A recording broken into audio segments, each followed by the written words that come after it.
정기수 논평 정평 시간인데요. 오늘도 아주 좋습니다. 제목이요. 이재명이 간디 추미애 눈물 명비어천가.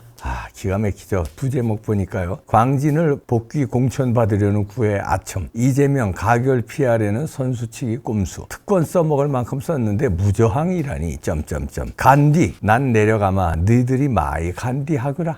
일단 그대로 읽어드립니다. 추미애는 킹메이커다. 대통령 윤석열의 대선 출마 계획이 제공자가 조국이라면 그의 인기가 급상승하도록 해서 당선되도록 한 1등 공신이 추미애다. 그래서 그녀를 역킹메이커라고 부르는 것이다. 추미애는 문재인 법무부 장관이 돼 검찰총장 윤석열과 매일 싸우는 일을 장관의 주 업무로 삼았다. 이것부터가 여성 장관의 수치고 나라의 격을 낮춘 추태였다. 윤석열 괴롭혀 쫓아내기는 문재인이 추미애에게 부여한 오더였는데 추미애는 이것을 매우 거칠게 성깔 넘치는 방식으로 이행함으로써 문재인과 민주당이 후에 막급하도록 했다. 그녀는 윤석열 위에 군림하려는 하수를 택했다. 이런 태도는 평등의식 강한 대한민국 국민들의 반감을 제대로 산다. 검찰총장이 내 명을 거역했다. 내 지시를 어기고 지시의 절반을 잘라먹었다. 장관 말을 겸허히 들였으면 좋게 지나갈 일을 지일합시고 일을 더 꼬이게 만들었다. 추미애는 조국과 마찬가지로 윤석열에게 게임이 안 되는 상대였다. 검찰총장은 장관의 부하가 아니다 라는 윤석열 당시 검찰총장 말 한마디로 사실상 KO가 됐다. 이후 두 사람의 갈등 관계의 전개는 모든 국민들이 매일 보고 들었던 바다. 추미애는 국민 밉상이 되었고 윤석열은 차기 대통령감으로 보수 우파는 물론 중도 무당층에서도 지지도를 비온 뒤 죽순처럼 높여갔다. 그 추미애가 이제 이재명에게 구애를 했다. 난데없이 아첨이다. 전과 4범에 앞으로 몇 범이 추가될지 모를 대한민국의 무식, 저질, 선동, 방탄 야당 대표가 갑자기 간디의 반열에 올랐다? 그녀는 KBS 최경영 시사 프로그램에 나와 보수우파 언론과 비명계 공격부터 시작했다. 이재명 대표는 언론의 문화적인 폭력을 당하고 있는 피해자다. 조국 전 법무부 장관이 당하는 거나 이 대표가 당하는 거나 본질적으로 같다. 일제 때 밀정과 마찬가지로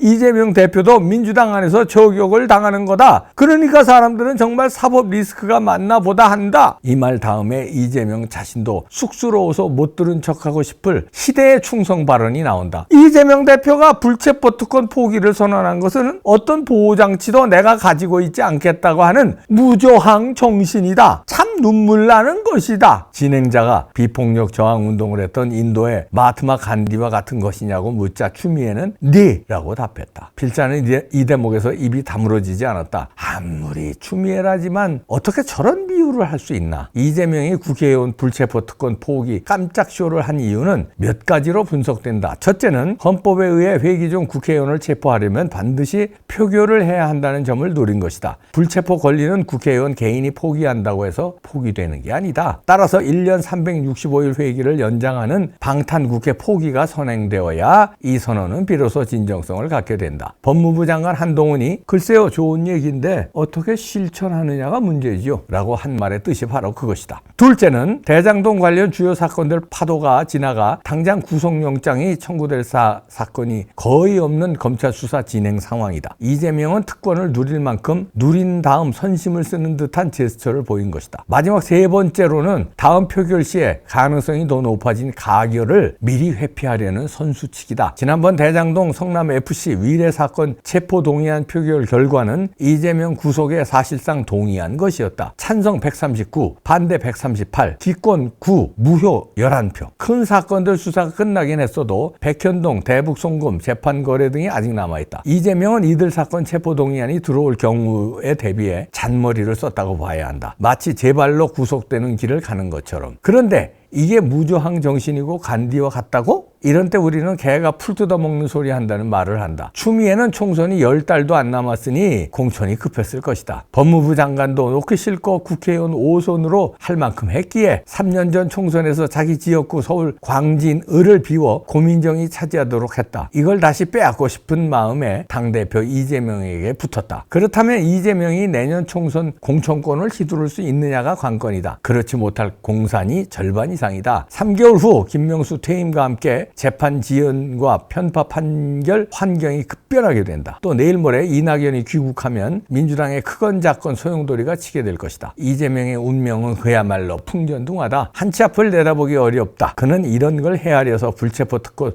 포기라는 꼼수를 띄운 것이다. 추미애는 그런 깜짝쇼 장난에 노라나 눈물 명비어천가를 불렀다. 마하트마 간디가 하늘에서 아마 이렇게 한숨 짓지 않을까 싶다. 추미애와 이재명, 내가 내려가마 여기 올라와서 마하트마 간디 하거라. 이렇게 정기수 논평, 정평에서 일가를 했는데요.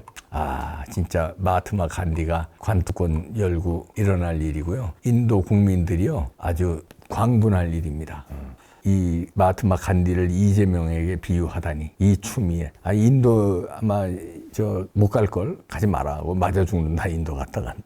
인도뿐이 아니라 이태원 같은 데 가지 마. 인도 출신들이 이태원에서 카레집도 하고 많더라.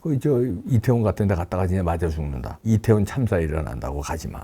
이 추미애가 이러는 건요, 여기 정기수 논평에서도 진단했지만, 이거 얄팍하거든요. 입은 거친데, 이거 얄팍하기가 그지없죠. 이거 이제 총선 앞에. 근데 여기서도 교묘하게 이재명에만 딸랑된 게 아닙니다.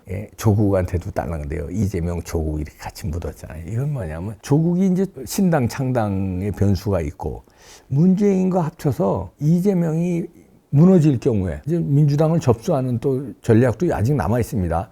이재명이 사법 리스크로 가게 되면은 그다음에 민주당이 부숴버릴 수는 없는 거 아닙니까? 그러니까 문재인이 뒤에서 조정하면서 조국 이래서 올드보이들을 다 내보내서 뒤에서 전열을 재정비할 수 있죠. 그러니까 이 추미애는 교활하게 이재명이 당권을 가지고 있는 것에도 대비하고, 공천권이죠. 그것도 대비해서 나 좀 공천해줘, 명비어천가 부르면서 조국도 슬쩍 이재명 편에만 너무 쓰는 것 같으면, 마지막에 이재명이 공천권이 없어지면 지가 낙동강 오리알 되니까 양쪽 두 사람을 다 띄웁니다. 조국도 띄우면서 조국한테도 달랐다. 신당? 이재명이 나 만약에 공천 안 주면 신당에도 나 갈게요.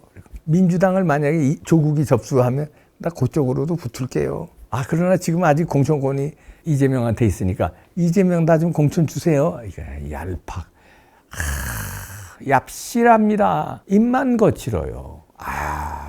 총선 앞 올드보이 귀한 기사들이 요즘 쏟아지고 있죠. 조국, 추미애가 나온다고들 보고 있고요. 우파에서는 우병우도 나온다 이렇게 보고 있는데, 자, 이렇게 추미애는 마음을 굳힌 것 같습니다. 이 욕심이 한두 끝도 없는 사람 아닙니까? 추미애 하면 욕심쟁이. 그러니까 이 추미애 나오는 건 좀 기정사실로 보이는데, 자, 그럴 때 추미애가 그러면 옛날에 그래도 그나마 있던 좌파들의 명성을 이어갈 수 있느냐? 저는 택도 없다고 봅니다. 이미 추미애는 좌파들한테도 맛이 갔어요. 여러 가지 사건이 있었잖아요. 그러니까 왜냐하면 추미애 때문에 지금 윤석열 대통령 됐다고 보는 거예요, 좌파들은. 저게 설쳐가지고 말이야. 윤석열 싸우려면 제대로 싸우지, 말도 안 되는 거 가지고 싸워가지고 추미애 띄우더니 그 다음에 또 한동훈까지 저게 아주 철천지왼수라고 지금 좌파들은 봐요. 저것 때문에 우리가 정권 교체 못했다. 저 추미애 저것 때문에. 다음에도 어렵게 된 게 한동훈을 저게 띄워가지고. 그래서 추미애는 제가 볼 때 이제 어렵지 않느냐 봐지는데요. 개똥 같은 소리를 하고 있는 거죠. 이재명의 무저항 정신이 간디 같다. 이야. 진짜 눈물 나는. 이 추미애가 간디를 몰라서 이렇게 했을까요? 그런 거 저런 거 안 가린다니까. 그냥 어떻게든지 공천 받으려고 그냥. 쉬운 지역에 공천 받으면 금배지 하나 더 다니까. 금배지 달면은 어떻게 되냐면 이제 추미애는 국회의장 노리는 거죠. 이제 대통령을 노려봤는데 지가 이제 대통령은 안 된다는 걸 알았어요. 그 다음에 노리는 거 이제 국회의장 한번 헤쳐먹으려고. 어떻게든 이번에 돼야 되거든. 그러려면 이제 양쪽에 양다리 걸치기 전법에 나온 겁니다. 주잡스러워서 양다리 걸쳐봐라. 가랭이 찢어진다. 가랭이 찢어져. 애미추. 이제 징글징글해. 또 이 민주당에서 아주 보면 징글징글한 사람 있잖아요. 넘버 5 안에 꼽으라면 이재명 당연히 들어가지만 추미애도 들어갈걸요. 아주 징글징글해.